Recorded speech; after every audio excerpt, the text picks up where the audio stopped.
Assalamualaikum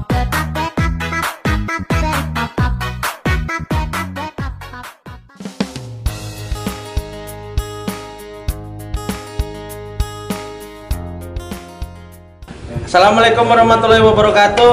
Pagi ini kita bersama Pak Camat dari Tulang Bawang Udik, Pak Iwan Setiawan, akan berbagi informasi tentang apa yang harus diberikan dari Kecamatan Tulang Bawang Udik untuk masyarakat luas di Tulang Bawang Udik. Pagi, sehat Pak ya? Alhamdulillah.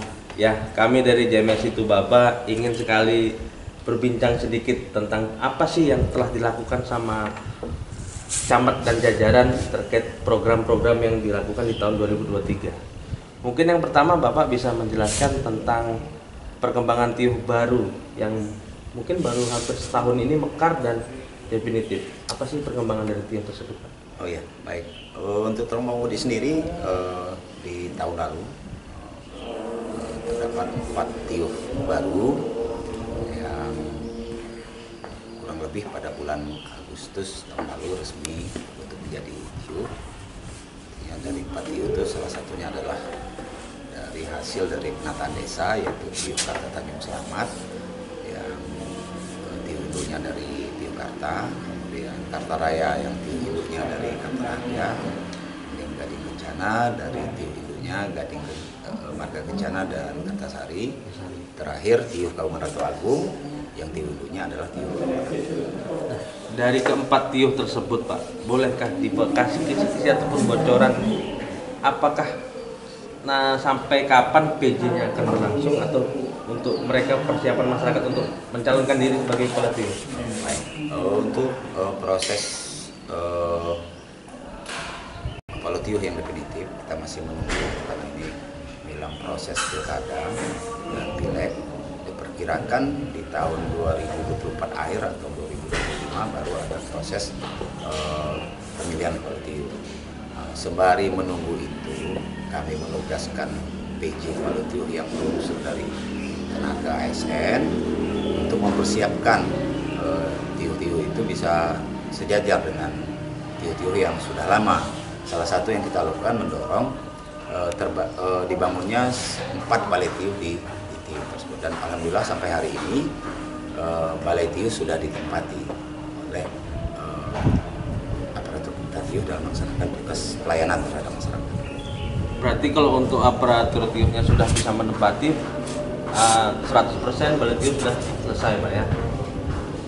100% sudah selesai. Nah, untuk penyerapan anggaran, Pak, apakah memang tiuh ini nanti dia mendapatkan bantuan dari pusat menunggu dari definitifnya kepala tiuh? Apakah sudah menyusul di tahun depan? Informasi terakhir untuk dana desa itu diperkirakan di tahun 2024. Jadi artinya tidak menunggu pejabat definitif karena kode desa kita terima di tahun lalu. Ini juga untuk balai tiuh walaupun memang belum 100% betul karena kita tapi sudah layak untuk dihuni. Jadi artinya tetap memerlukan dukungan dari semua pihak supaya unsur pelayanan masyarakat itu bisa kita berjalan. Berarti tidak menutup kemungkinan masyarakat tetap harus gotong royong, Pak ya, untuk mencukupi semuanya itu. Iya. Nah, terus ditambah lagi, Pak, untuk para tiuh yang sudah definitif ataupun yang baru saja dilantik, kita kan punya program kerja dari pemerintah kabupaten tuh, Pak, perihal K3W.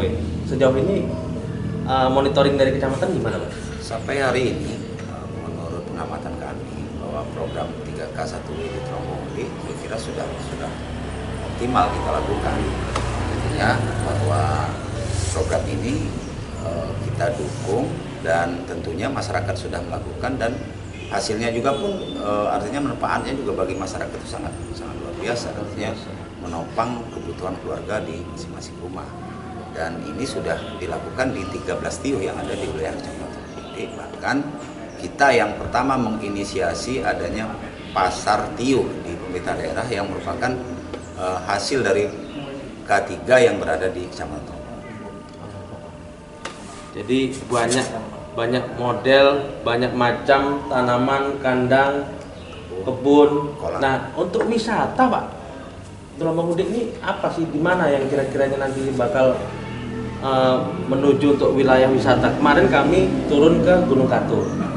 Nah, alhamdulillah di sana disambut baik dengan Kepala Tiuh Malai dan Tanjungan, dan di Malai itu menyatakan bahwa di sana ada tiuh adat. Apakah dengan adanya tiuh adat ini ada dukungan langsung dari pihak kecamatan, Pak? Ya, baik.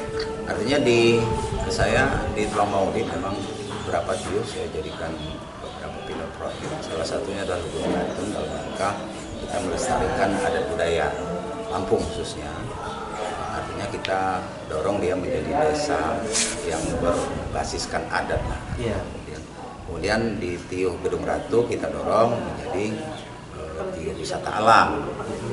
Kita punya potensi alam, sungai dan lain-lain yang bisa kita dorong, kita jadikan salah satu destinasi wisata yang berbasiskan alam di Tulungagung Uding. Itu yang sudah kita mulai di tiga tiuh itu, artinya Malai, Tanjungan ditambah Gedung Ratu.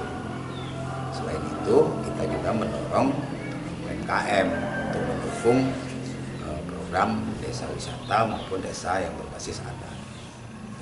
Nah, kalau ngomongin wisata alam, Pak, kita tahu nih Tulambang Udik itu alamnya luar biasa.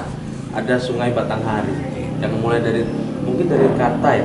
Dari Karta Tanjung Selamat. Oh, dari Tujok sana. Dari Karta Tanjung Selamat, Tiuh Karta sampai ke Gedung Ratu. Itu apakah suatu saat nanti akan dibangun sebuah wisata air menggunakan perahu kah atau bagaimana, Pak? Ya, betul. Artinya untuk di tataran awal kita memang mulai dulu dari satu tiuh. Artinya kita hidupkan dulu contoh di Gedung Ratu untuk kita koneksikan dengan Gunung Katun dan Tanjungan. Nah, ini kita nanti akan kita dorong dari 4 tiuh yang terutama berada di bantaran sungai, kita koneksikan supaya ada sinergi. Misalnya dari Karta ini turun dari Taman Batu Seribu misalnya, finishnya di Gedung Ratu. Jadi artinya kita dorong nanti ada koneksi antara tiuh Karta Tanjung Selamat, Karta sampai di Gedung Ratu berkaitan dengan dukungan dalam rangka wisata air di Sungai Waikiri. Kalau itu benar terjadi, sungguh keren kawan-kawan. Kita mengingat di daerah lain ada Arum Jeram, mungkin di sini pun ya bisa lah, walaupun tidak sejerom arus di sana. Saya rasa di sini cukup luar biasa. Nah, kembali ke program nih, Pak, mendorong UMKM. Saya penasaran, apa sih UMKM yang ada di Kecamatan TBU yang benar-benar bisa kita tonjolkan? Mengingat 13 tiuh itu banyak dari pengusaha-pengusaha lokal yang lagi naik daun. Betul. Beberapa UMKM yang sudah kita dorong, bahkan sudah kita ajak untuk promosi di Jakarta, itu kerajinan berbahan dasar tikau di Gedung Ratu, Gunung Katun dan Karta. Artinya, ini sudah bahkan kemarin dari pemerintah daerah pun sudah mensupport untuk alat pemipih tikau. Jadi kita tidak menggunakan manual lagi, sudah menggunakan mesin yang merupakan hasil teknologi tepat guna dari Kabupaten Lombok Barat, sehingga untuk membantu pengrajin dalam penyiapan bahan baku. Oh, seperti ini, Pak ya? Nah, boleh dipakai, Pak? Ini contoh yang salah satu produk yang sudah kita pakai, sudah kita bawa. Tentunya banyak jenis produk yang lain, termasuk dompet, tas, peci dan lain-lain. Jadi ini yang kita dorong untuk UMKM dalam rangka nanti tentunya akan terkoneksi dengan kalau tiuh ini berbasis wisata adat maupun wisata alam, tentunya ini akan menjadi daya dukungnya dalam rangka kita mengembangkan desa wisata seperti wisata. Nah, mengingat ini, Pak, alat tiku sudah ada, terus pengrajinnya sudah ada. Bagaimana tentang bahan dasarnya? Dan mulai dari bahan dasar sehingga pemasarannya nanti. Yang kabarnya sih Bu PJ siap membantu di situ. Ya. Artinya untuk bahan baku, karena ini memang bahan baku yang disediakan oleh alam. Ya. Artinya di sepanjang bantaran sungai mulai dari Karta Tanjung Selamat, Karta sampai di Gedung Ratu, ini banyak disediakan oleh alam. Tetapi tentunya apabila ini kita buatkan dan nantinya ke depan menjadi skala besar, tentunya harus ada intervensi kita. Bagaimana bahwa bahan baku itu selalu ada, dan bahkan kemarin beberapa pelatihan menginisiasi untuk dalam rangka pembudidayaan tanaman tikau. Oh, penanaman ular. Iya. itu.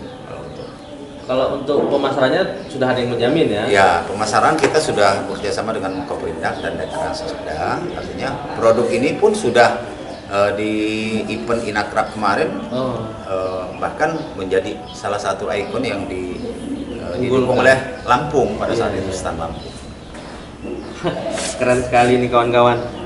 Kalau mau ini datang ke Tubaba ya, hanya Tubaba yang punya nih. Terakhir ini Pak Camat, mohon maafnya.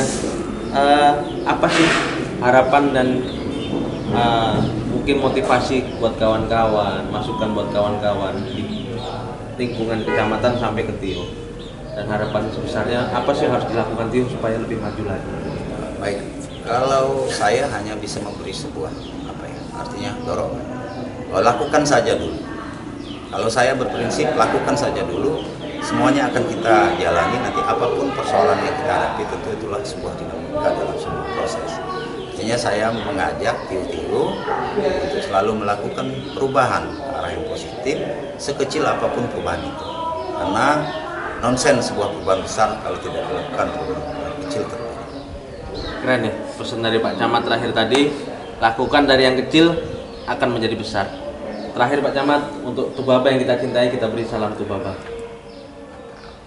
Assalamualaikum warahmatullahi wabarakatuh. Waalaikumsalam.